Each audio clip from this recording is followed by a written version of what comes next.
श्री स्वामी समर्थ. तुम्ही जर झाडे लावत असाल किंवा तुमच्या आजूबाजूला जर झाडे असेल किंवा नवीन झाडे लावण्याचा प्रयत्न करत असाल तर हा व्हिडिओ तुमच्यासाठी आहे.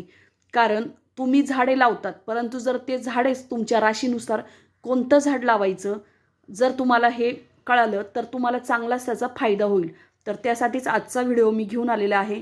त्यासाठी व्हिडिओ शेवटपर्यंत नक्की बघा आणि कोणत्या राशीसाठी कोणते झाड हे तुम्हाला लावायचे तर तेही मी आजच्या व्हिडिओमध्ये तुम्हाला कोणत्या रंगाचे झाडे लावायचे तेही सांगणार आहे. तर हिंदू धर्मात झाडे आणि वनस्पतींना खूप चांगलं मानलं जातं किंवा ते अत्यंत शुभ मानलं जातं. कारण घरात झाडे लावणे हे शुभ असतं. तसेच झाडे केवळ तुमच्या आरोग्याशीच नव्हे तर तुमच्या सौभाग्याशीही निगडीत आहे. जर तुम्ही घरात झाडे लावण्याचा विचार करत असाल तर तुमच्या राशीप्रमाणे ते झाडे लावा, म्हणजे त्याचा फायदा तुम्हाला नक्कीच होईल. तर जाणून घेऊया चला राशीनुसार कोणते आपल्याला झाड लावायचे. तर नक्कीच व्हिडिओ शेवटपर्यंत नक्कीच बघा. तर सगळ्यात आधी मेष राशी आहे. आता मेष राशींचा स्वामी मंगळ आहे. त्यांनी नेहमी शुभ फळे मिळवण्यासाठी लाल फुलांची रोपे लावायची आहे किंवा झाडं लावायची आहे. याशिवाय लाल चंदन, आवळा इत्यादी जर त्यांनी झाडे लावली तर त्यांना सुख, समृद्धी आणि सौभाग्य प्राप्त होत असते. त्यानंतर दुसरी रास आहे वृषभ.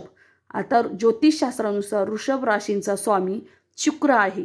अशा व्यक्तींनी पांढरी फुले असलेली झाडे लावायची आहे. म्हणजेच काय तर बेरी, खैरीचे रोप हे जर झाडे लावले तर त्यांची आर्थिक प्रगती होत असते आणि सुख संपत्ती प्राप्त होत असते. त्यानंतर आहे 3 नंबरला मिथुन रास. आता मिथुन राशीचा स्वामी हा बुध आहे. अशा लोकांनी हिरवी पाने असलेली झाडे लावायची आहे.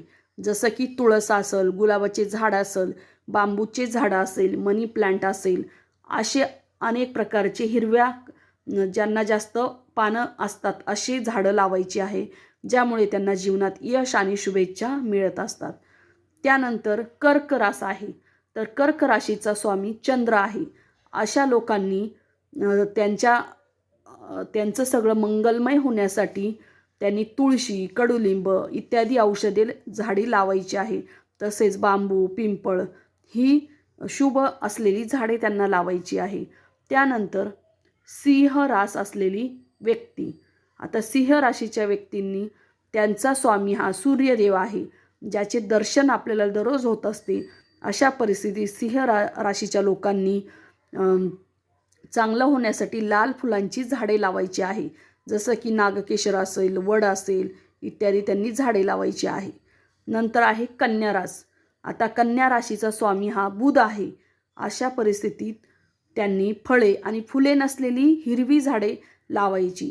जसं की तुळस, गुलाबाचे लाकूड, बांबूचे झाड अशा पद्धतीचे त्यांनी झाड लावले पाहिजे. त्यानंतर आहे तुळ.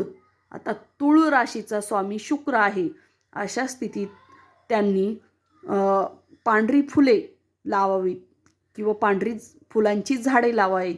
जसं की असेल रिठा असेल, बेल असेल किंवा अर्जुनाचे रोप असेल, असे त्यांनी झाडे लावायची आहे. त्यानंतर वृश्चिक राशी आहे. आता वृश्चिक राशीचा स्वामी भूमिपुत्र म्हणजेच मंगलदेव आहे. अशा लोकांनी लाल रंगाची फुले लावावीत. वृश्चिक राशीच्या व्यक्तीने फक्त अर्जुन हे झाड दान जरी केलं तरी त्यांना त्याचं चांगला फळ भेटत असतं. त्यानंतर धनुराशीची व्यक्ती. धनुराशीचा स्वामी साक्षात बृहस्पती आहे. अशा लोकांनी पिवळ्या फुलांची झाडं लावायची आहे, त्यामुळे त्यांना त्याचा चांगला फायदा होईल. त्यानंतर आहे मकर रास. तर मकर राशीचा स्वामी शनिदेव आहे. अशा लोकांनी मकर राशीच्या लोकांनी शमीच्या झाडासारखी निळ्या रंगाची फुले खास लावायची आहे.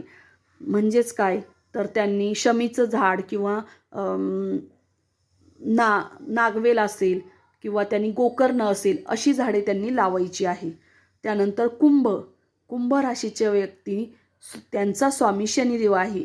अशा लोकांनी शमीच्या झाडासारखी निळ्या रंगाची फुले असलेली झाडे लावायची आहे. त्यानंतर घरात आजूबाजूला फणस ही झाडे लावायची आहे. त्यानंतर मीन. तर मीन राशीचा स्वामी आहे बृहस्पती. तर या लोकांनी पिवळी फुले किंवा फळे असलेली झाडे लावावीत. या लोकांनी आंबा, इत्यादी जर झाडे लावले तर त्यांना शुभ फळ प्राप्त होत असते. तर अशा पद्धतीने जर तुम्ही तुमच्या राशीनुसार जर झाडे लावले, तुम्ही झाडे खूप लावत असतात, परंतु राशीनुसार जर झाडे लावले तर त्याचा नक्कीच तुम्हाला चांगला फायदा होईल आणि नक्कीच तुमची प्रगती होईल.